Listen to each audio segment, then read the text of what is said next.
जम्मू कश्मीर में अभी खत्म हुए असेंबली इंतखाबात को एक बड़ा चैलेंज, इससे पहले कि जम्मू कश्मीर की लेजिस्लेटिव असेंबली कॉन्स्टिट्यूट की जाए, एक बड़े चैलेंज का सामना करना पड़ सकता है। गुजर बकरवाल कबीला से ताल्लुक रखने वाले एक social activist advocate Anwar Chaudhary ने इलेक्शन कमीशन ऑफ इंडिया को एक चिट्ठी लिखकर यह कहा है कि 9 वो सीटें जिन सीटों पर पहाड़ी कबीला के लोगों को एसटी डिक्लेयर करके फॉर्म भरने की इजाजत दी गई थी, उन सभी सीटों पर जो इलेक्शन हुआ है वो असंवैधानिक यानी अनकॉन्स्टिट्यूशनल है। इस इलेक्शन को फौरन खारिज कर दिया जाए और जब तक पहाड़ी कबीला के लोगों की दोबारा से सेंसस नहीं होती, उनकी आबादी का तनासुब पता नहीं चलता, तब तक यहां पर इलेक्शन नहीं हो सकते हैं। मेरे साथ एडवोकेट अनवर चौधरी हैं, इन्होंने हाईकोर्ट में भी एक रेट पिटिशन करा हुआ है जो पहाड़ियों को एसटी मिला है। वो पिटिशन, उसकी हियरिंग भी 15 अक्टूबर को है। आइए इनसे पूछते हैं आखिरकार ये क्यों खुश नहीं है कि 9 सीटों के ऊपर एसटी उम्मीदवार, उसमें भी आप जानते हैं बेशतर सीटों के ऊपर गुजर बकरवाल कबीला से लोग जीत कर आगे आए हैं।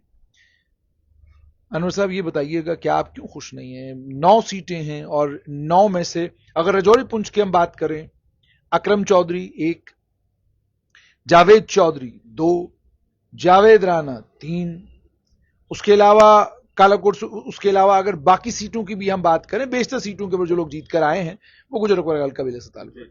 आप खुश क्यों नहीं? खुशी ना खुशी की बात नहीं है।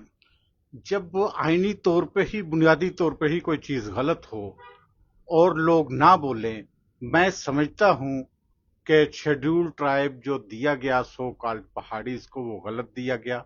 उसके लिए मेरी रिट पिटीशन हाई कोर्ट में पेंडिंग है जो एडमिटेड है, उस पर सिर्फ आर्गुमेंट होना बाकी है।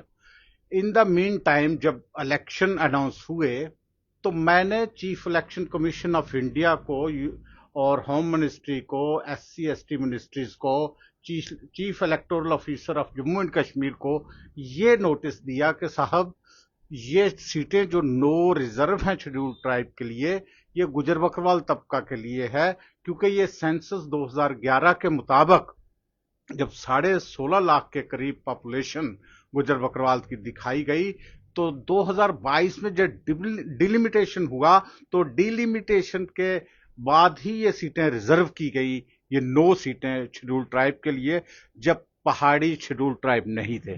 पहाड़ीज को शेड्यूल ट्राइब होता है 2024 में।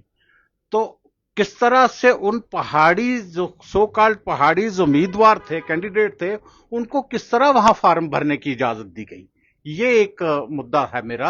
यानी आप कहते हैं उसमें पहाड़ियों को फार्म भरने की इजाजत नहीं होनी चाहिए थी, क्योंकि इनके लिए सीटें रिजर्व नहीं थी। और सीटें जब भी रिजर्व होती हैं, पॉलिटिकल रिजर्वेशन या कोई रिजर्वेशन जब भी दी जाती है, वो सेंसस के बाद होती है। सेंसस हुई, पहाड़ी कबीला के लोग कहते हैं हमारा सेंसस हुआ है, आपको उसकी जानकारी नहीं, वो कहते हैं हमारा सेंसस हुआ है। बताएं ना कितना सेंसस हुआ और कितनी।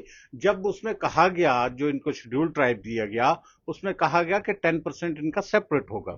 अगर सेपरेट है तो फिर इन 9 सीटों से सेपरेट ही रिजर्वेशन होनी चाहिए थी इनके लिए, पॉलिटिकल रिजर्वेशन भी, जिसे मैं नहीं मानता, क्योंकि मैं हाई कोर्ट में हूं। इस चीज को लेके पूरा ही चैलेंज किया है मैंने। मैं मानता ही नहीं कि ये शेड्यूल ट्राइब हैं, लेकिन अगर किया भी था सरकार ने, गलत किया, सही किया था तो वो फिर 10% अलग से इन 9 सीटों के अलावा देनी चाहिए थी ना। वो कितनी उनकी गिनती होती, 2 लाख होती, 3 लाख होती, उस पर 1 या 2 सीट बनती, इन 9 सीटों के अलावा देनी चाहिए थी। तो मैंने ये नोटिस दिया था कि इनको फॉर्म भरने की इजाजत ना दी जाए। इजाजत दी गई। कौन हारता है, कौन जीतता है, मैं उन चीजों पर नहीं हूं। गुजर जीते, पहाड़ी जीते या कोई और जीते, मैं वो नहीं कह रहा हूं। मैं कह रहा हूं कि बुनियादी तौर पे ये चुनाव इन 9 सीटों पे गलत हुआ है। फ्रॉम द डे 1 जो फॉर्म भरने की डिस्ट्रिक्ट इलेक्टोरल ऑफिसर ने जो उन्हें इजाजत दी, वो गलत है। इसलिए चुनाव ये विशीट हो जाता है फ्रॉम द वेरी बिगनिंग।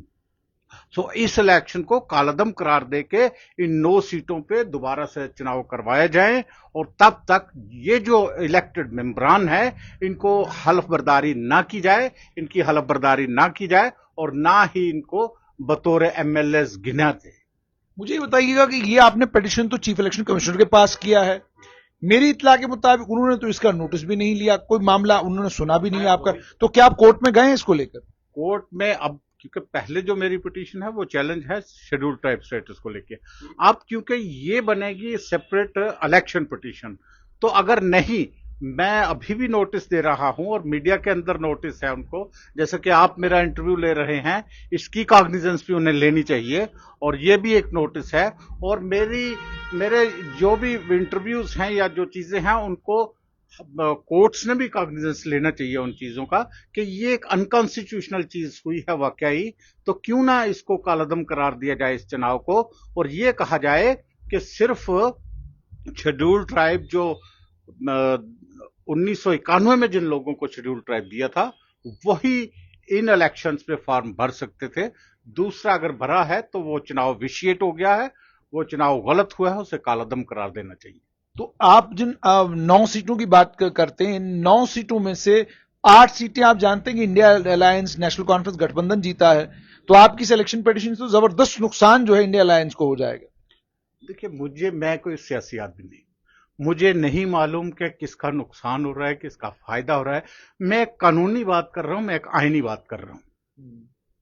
मुझे नहीं मालूम है कि कौन सी पॉलिटिकल पार्टी को फायदा होगा, किसको नहीं होगा, लेकिन जो आईनी बात है, जो कानूनी बात है, अगर कोई गलत करेगा, कानून की खिलाफ वर्जी करेगा, आइन की खिलाफ वर्जी करेगा, तो मेरा फर्ज है एज बीइंग इंडियन सिटीजन इसको लोगों के सामने लाना, अदालतों के सामने लाना और लोगों के लिए इंसाफ मांगना, और ये कहना कि आइन की बालादस्ती होनी चाहिए, कानून की बालादस्ती होनी चाहिए। जैसे आपने कहा कानून की बालादस्ती, लेकिन देखिए मामला ये है कि यहां पर इन सीटों के ऊपर पहाड़ी को जीता नहीं, मैक्सिमम सीटों के ऊपर जो जीते हैं गुजर बकरवाल कबीला के लोग हैं, तो इसमें तो आप मुझे लगता है खामोश रहना चाहिए।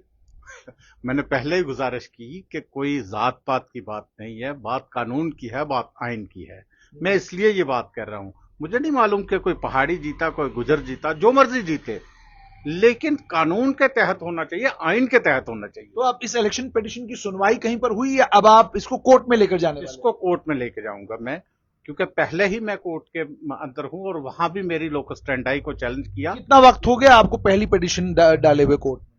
तकरीबन मेरा ख्याल है 7-8 महीने हो गए हैं। कितनी हियरिंगें हुई हैं तब से आज? 3-4 हियरिंग हुई है, पिछली हियरिंग पे ये एडमिट हो गई थी पिटीशन। अच्छा, एडमिट होने के बाद अब इसकी सुनवाई 15 तारीख को है, यानी बहस होगी, दलील होगी, या क्या होगा उसमें? जी, बहस के लिए ही रखी हुई है। बहस के लिए रखी हुई। तो इलेक्शन पिटीशन भी आप दायर करने वाले हैं अब, या अभी नहीं करेंगे, बाद में करेंगे? नहीं, उसका इसके साथ कोई ताल्लुक वास्ता नहीं। मुझे कुछ ज्यूरिस्ट्स ने ये सुजेस्ट किया कि आप एक एप्लीकेशन उसमें सीएमपी दायर करें उसी पिटीशन में। मैंने कहा नहीं, जो मेरा माइंड कहता है कि ये अलग से इलेक्शन पिटीशन बनेगी। अच्छा, ये अलग से इलेक्शन पिटीशन बनेगी क्योंकि इसमें इलेक्शन को चैलेंज है। अच्छा, पूरे इलेक्शन को आप चैलेंज कर रहे हैं? पूरे को नहीं, आप कह रहे हैं 9 सीटों का जो इलेक्शन है इसको चैलेंज कर रहे हैं, इनको रद्द कर दीजिए, और इनको रद्द करने के बाद यहां पर नए चुनाव करवाए जाए और सिर्फ उन एसटीज को वहां लड़ने की इजाजत दी जाए जो 1991 में एसटी दिए गए थे गुजर बकरवाल से। बहुत बहुत शुक्रिया। तो आपने सुन लिया, एडवोकेट अनवर चौधरी का साफ तौर पर यह कहना है कि 9 सीटें जिनके ऊपर चुनाव हुआ, उन 9 सीटों के चुनाव को इन्होंने चैलेंज किया है, इलेक्शन पिटीशन तैयार करके हाईकोर्ट जाने वाले हैं, और इनका मुद्दा बिल्कुल साफ कि 9 सीटों के ऊपर जो चुनाव हुआ है उसे रद्द किया जाए, क्योंकि उन 9 सीटों के ऊपर पहाड़ी कबीला के लोगों को एसटी मिला है, और उस एसटी को लेकर इनका यह कहना है यह बिना सेंसस के, बिना इनमरेशन के हुआ है, यह सही नहीं है।